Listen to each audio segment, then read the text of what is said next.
Uccidete Guido Rossa, questo è il titolo del volume di Donatella Alfonso e Massimo Razzi che il Circolo Antonio Gramsci del Partito di Rifondazione Comunista a Sinistra Europea ha presentato domenica 7 aprile presso la Cartolibreria Sarra a Sora. Il libro, scritto per la morte di Guido Rossa, operaio e sindacalista Italsider di Genova Cornigliano, iscritto al Partito dei Comunisti Italiani, comincia con il colpo di pistola che lo uccide il 24 gennaio del 1979 mentre sta entrando in auto. La sua colpa, secondo la colonna genovese delle Brigate Rosse, è stata di aver denunciato un compagno di lavoro scoperto a diffondere in fabbrica volantini delle BR.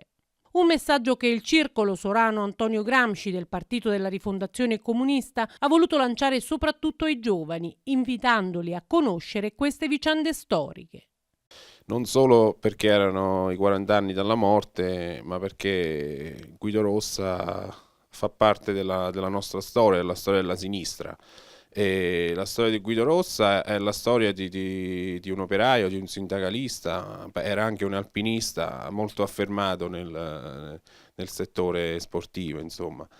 E Guido Rossa all'epoca ebbe il coraggio di denunciare le Brigate Rosse che nella sua fabbrica, lui lavorava all'Ilva di Genova, nella sua fabbrica insomma stavano diffondendo dei volantini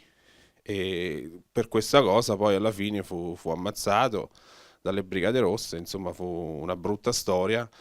ma questa storia insegna che ci deve far capire che per gli ideali si può morire, insomma, per difendere alla fine la dignità delle persone, perché il terrorismo, quello è stato un brutto periodo che poi alla fine è culminato con l'uccisione di Aldo Moro, che insomma è un periodo della nostra storia che insomma è stato molto importante e che poteva cambiare anche il volto dell'Italia. E, Guido Rossa non ha avuto paura, non ha avuto paura neanche di andare in tribunale, si è esposto in prima persona, forse lasciato anche da solo, perché se lo Stato forse gli dava una scorta, forse oggi stavamo a parlare di altro. Però quello Stato lì, da quei lavoratori, veniva difeso, perché se vediamo nel libro c'è tutta la storia del sequestro del magistrato Sossi e quei lavoratori fecero uno sciopero e il magistrato Sossi fu implacabile contro i lavoratori perché c'erano delle grandi proteste a Genova rispetto alle chiusure delle fabbriche. E